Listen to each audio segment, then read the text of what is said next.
Good morning, everybody, and welcome to Revitalise ReConnect Meets, where I get the opportunity to meet with a business owner and key influencer from the business community across the UK. And I've got the great pleasure this morning to be with a business club member and a business owner who's been in a self-employed status for over 40 years.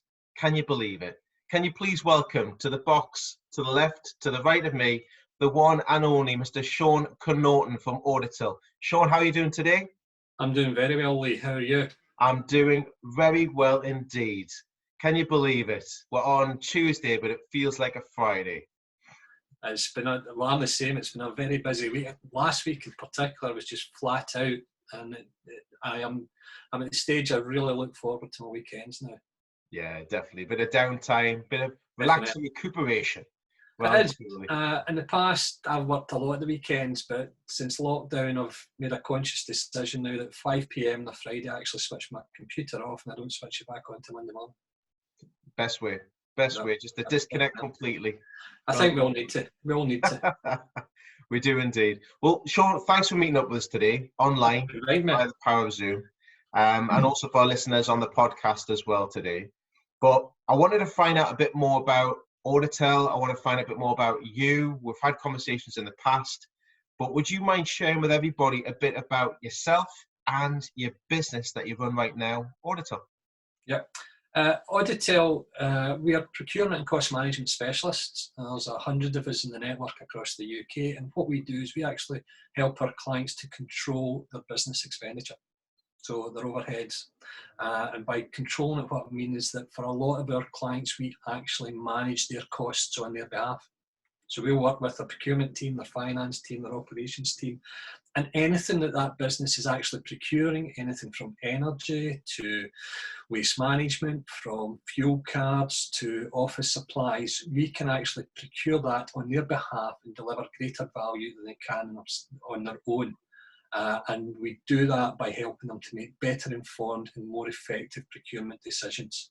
And it's all about working with their supply chain and their supply chain network to ensure that they are getting the best value available. It's not always about price, it's about value and making sure they're on the most appropriate deals. And we actually manage it on their behalf. So we manage their contracts, we'll do invoice validation. It just gives them one less thing to worry about, knowing that their business expenditure and their overheads are under control, and allows them to focus and run their business. Superb. And is that across the country for yourself? We've got clients all across the UK and Ireland. Myself, I've got clients down in England, I've got clients up north. But the way that we operate is most of us work on joint ventures.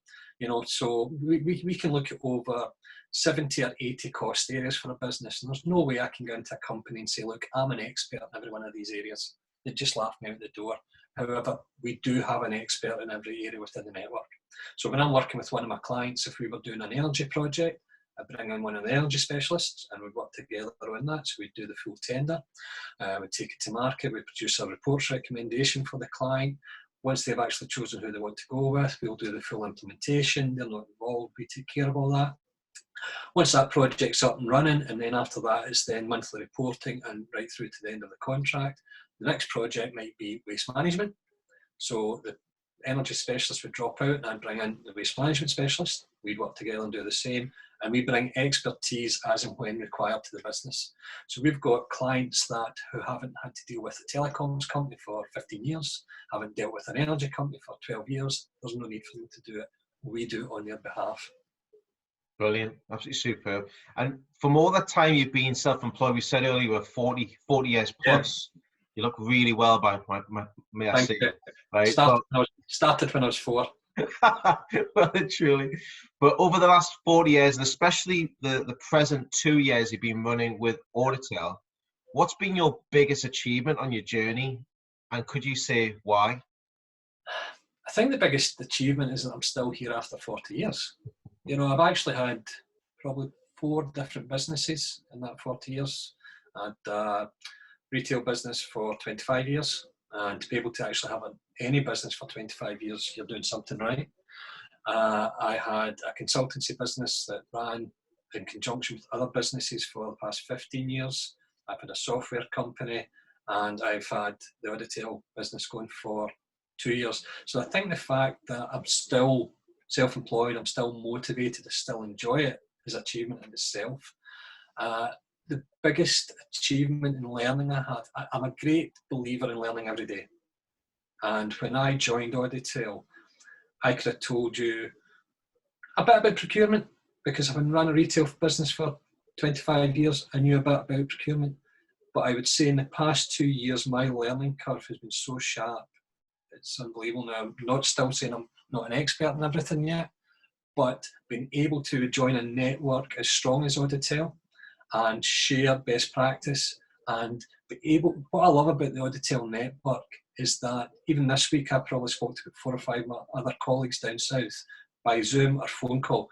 They're just so receptive. You pick up the phone and say, like, talk me through this, and it's great. And that's what, you know, I enjoy about that. So my achievement to Auditel to date, the fact that I've got the clients on board I'm happy with. However, I've got ambitious plans. So I think if you ask me in 3 years or 5 years' time where my biggest achievement would be, I think it would be different, because my ambition is to have a decent sized practice by 2025 with different sector specialists within that practice, and that's what I'm aiming towards. Superb. And it's, again, you mentioned that it's about the people that you're meeting, the knowledge, the support, and I think we get that from a lot of the networks, and especially what you've got there with Auditel. So hats off to you. Yeah. With everything that's going on at present, and we know what's been happening, and we've had to diversify our business journeys quite a lot. What's been the biggest change in your business in diversifying your journey, Sean? I'd say probably in the last 7 weeks, everybody's had to change in some way. And I think initially we didn't do too much changing, because we were still working on projects with clients. So it just meant the biggest change was, rather than face-to-face meetings, was online meetings, Zoom, Teams, different things. But all of a sudden, things like prospecting, networking slowed up. So we had to then look at how we did that online, what different tools were available. And Auditel as a network, we've brought together 6 working groups. There was one on prospecting, one on messaging, one on our products and services, one on sales, one on terms and conditions. And we're actually looking at changing the whole thing. Not completely changing it, but just adapting it for the current situation. You know, so in the past we would go in and talk to clients about things like cost savings, cost management. We're now talking about cost control. Now, it might sound very similar, but there's a lot of clients out there and a lot of companies out there, probably in the past 7 weeks, have slashed their costs to the bone because they just had to react. Now, we can't go in and then say, right, we can look at how do we save you money, but we can say, how do we control those costs from creeping back in? So our messaging has had to change. How I approach potential prospects has changed. You know, so I'm doing a lot of that on LinkedIn, and that is mainly about, as you've always said, it's about having a conversation. You know, it's not about trying to sell to people, but growing your network rather than sitting in a room. You know, so there is different things we need to be doing. So I think we will come out of this, I think we'll come out of it stronger at Auditel. I think we'll come out of it with a different focus on how we can actually add value to our clients. And I think one of the biggest things I will take from this is that usually with most of my clients, I will have a quarterly review meeting, which means I'll prepare for the meeting, I'll jump in my car, I'll travel to their premises. Now, that could be Manchester, it could be Edinburgh, it could be Aberdeen. I'll have a meeting with them for an hour, and I'll jump in my car and I'll come back. I think after this, most of my review meetings with your regular clients who you've got a relationship with will be like this, Lee. You know, I think that'll make me more productive because I don't have as much wasted time traveling. It'll save me time. It'll save me money from a business point of view. And I also think it's better for the environment. I think a lot more people will change their working environment, how they do business. And if anything good comes out of, you know, the lockdown, I think people will be able to improve their productivity. They'll be able to, and for bigger companies in particular, it will be a change of culture. They will need to change how they actually operate. I think you're right. I mean, the productivity side of it that we've noticed, and especially what I've seen over the last 7 or 8 weeks, has gone through the roof. I Yeah. think a lot of connections now, you hit on the nail on the head just about there, is that people are finding more time. They're not Yep. traveling, and they're not going from place to place. They can conduct maybe 2 to 3 meetings in the Correct. time what it took to get to one meeting. Mhm. So productivity is through the roof, and conversations. I think it's fostering, and I did it in an article as well, fostering the more opportunity for people to listen into the content that's being delivered. Yeah, we've got a piece of research that we've just this week launched a new white paper on the 7 steps to define your new normal. And one of them is about home working and the benefits of home working. Now, the piece of research shows that most organisations, they reckon the average will save £8,000 per employee by having home working. So it's worth investing in good kit, good software to have your staff work at home and see their productivity improve. And it also adds to the bottom line. So I think there'll be a lot of changes come out of COVID and how we all operate our business models. So I think for the next 3, 6, 9, 12, 18 months, it's going to be watch this space for a lot of companies. 100%. Yeah. Thanks, Sean. Thanks very much. Now, we've been involved in networking for quite a while. I mean, I've been involved for many years, the same as yourself. So I want to ask you today, what would be your golden tip to somebody out there, a connection, somebody who's just started up their own business, out of how to get the most out of their networking journey? What would you share with somebody? If you could share with someone a golden tip, what would that be on their networking journey? That's a good question. Because networking's obviously changed. The face-to-face element's dropped, but there is now the online. I would say the biggest tips, don't be shy. Mm. You know, whether you're at an actual networking event, a physical event, or where you join something like Revitalise and you come into the room for the first time, don't be shy. Ultimately, everybody is there for the exact same reason. You know, we're there to grow our network. We're there to look at business opportunities, and there's nothing wrong with saying that that's why you're there, because it's a form of marketing for your business. So everybody has, and if they're there for a similar reason to you. And going back to, a book I've read and I keep going back to a number of times is Dale Carnegie, How to Win Friends and Influence People. And I love one of the things he says is to be the most interesting person in the room, be the most interested. And it's going back to one of the things your granny used to tell you, you've got 2 of these and 1 of these for a reason. Listen. So don't be shy, start a conversation, but when you're having that conversation with whoever it is, listen. But listen to learn, not to respond, right? And don't talk over people. There's too many people. You go to networking events and it's me. No, go there, don't be shy, look to grow your network and see how you can add value to people.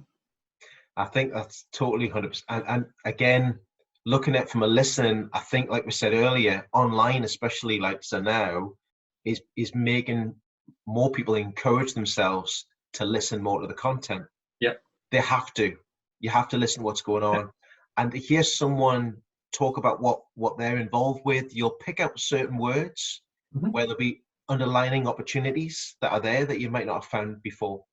Yes, just definitely. Getting involved and keeping the conversation going.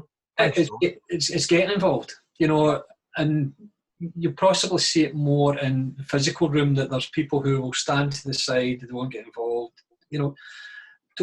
and some people are introverts, but we've all got to actually say, if we're there for a reason, what is the purpose of my visit to this networking event today? And if it's to grow your network, don't be shy, go and start a conversation. Yeah, keep the conversation flowing. Correct. With everything we spoke about today, with achievements, we've discussed the diversification of your business. We've looked at the top tips of networking, and there'll be many more to come over the next sort of sessions and episodes that I'll be running. But what's the next step for Sean and Auditel? What's the next step, the next door of opportunity for you? I think, like I said, what we've been doing over the past 5, 6 weeks, we're putting out a lot of thought leadership information. So we've been putting out a lot of information to help companies. We're not selling to them. We're not actually trying to say to them, come and talk to us. What we're saying is, from the expertise within our network, here's some information that we brought to the fore. So if things like, if you're having to mothball a premises, What's the steps you need to go through? If you're planning to return to work, what do you need to take into consideration? Last week, we actually launched a white paper on business continuity management. And it was saying that, this isn't something that's just for the IT department, it's for the whole organisation. And these are steps you need to take. And only this week, our new 7 steps, define your new normals came out. And over the coming weeks, we'll be pushing this message over to people that here's some information. You can go, you can take it, you can do it yourself. But if you actually follow those steps, that's going to make a big, big difference to your company as we gradually lift lockdown, because it's going to be gradual. So we need to be taking it in steps. And we're pushing this message out now over, and one of the other things I'll be starting to do is probably from the 1st of June is actually start to deliver some webinars with partners on this, but also start to be engaged with prospects that I haven't been doing, because I haven't been talking to new potential clients as much as I should. But from the 1st of June, we need to, because even if restrictions are lifted, social distancing is still going to be in place. You won't probably get a face-to-face meeting with a potential prospect, even if they are open for business. So I think we'll all need to, in particular I will, is look at from beginning of June, it's about getting in front of people again, virtually rather than physically, and actually getting the message out. I'm a great believer that there's always opportunities. Even in adversity, there's opportunities. We can actually add value and help people, but we've got to go out there and actually be talking to these people. So although it's sad times, what's happening, the economic and the human cost of this has been more than any of us could ever imagined. And thankfully, myself, my family, we kept ourselves safe and want to continue to do it. But at some point, we've got to also look at our own businesses and say, right, we need to start moving forward. We can't be sitting on our hands anymore. We need to actually be proactive and go out there. So I've started putting plans in place that June onwards is about getting back out, not physically, but getting back out and speaking to people about how we can actually be helping their businesses go forward. Thank you very much, Sean. If somebody wanted to reach out to you right now, what's the best way to get in touch with you? What's the best way to connect with you? Well, they can either contact me at Sean.Connaughton at Auditel.co.uk or contact me through LinkedIn.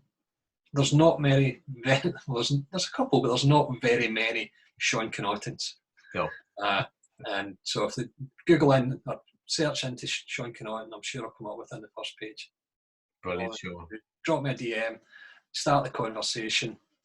I'll always say to everybody I've ever met, I don't know if I can help you. Until I understand your business, I don't know how I can help you. I'm not one of these people. I keep getting constant connections in LinkedIn saying, I can help you grow your network. I can help you grow your client base. How do you know?